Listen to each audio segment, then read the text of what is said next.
Už krūmo atsiranda šalmas, kurio prieš tai ten nebuvo.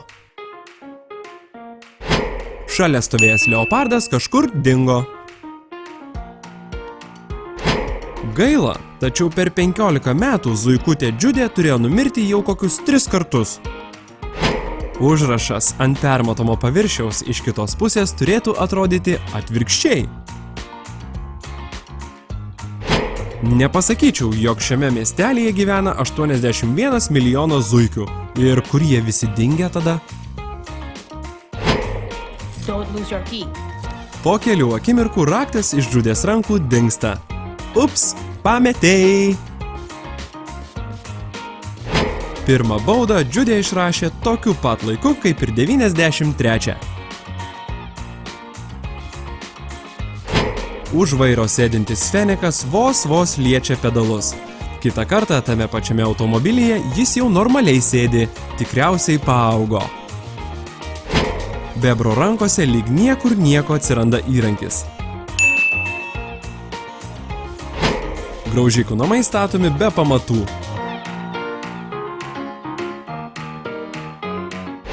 Džiudė uždėjo spurgą ant nusikaltėlio šokoladu į apačią, o nuovadoje matome, kad spurga uždėta atvirkščiai.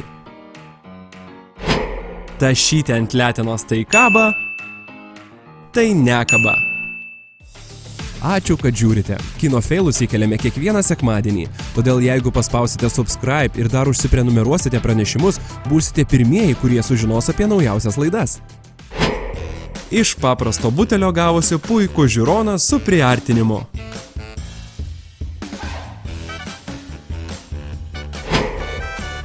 Džiudė pervertė puslapį, kurio visgi nepervertė.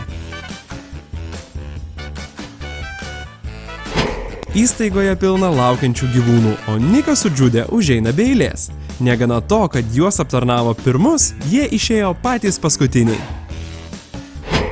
Ant Džiudės juosmens pritvirtinta racija, kuri prieš tai nukrito į bedugnę.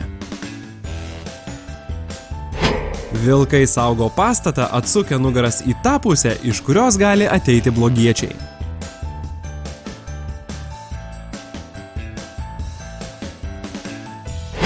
Zootropolio policijos biudžetas toks mažas, kad pareigūnai turi šviestis su telefonais.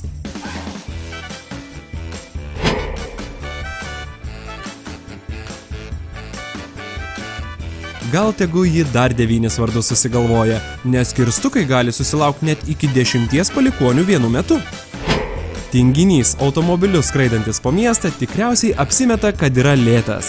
Juk tinginiai nesutverti operatyviai reaguoti ir greitai maigyti automobilio pedalų.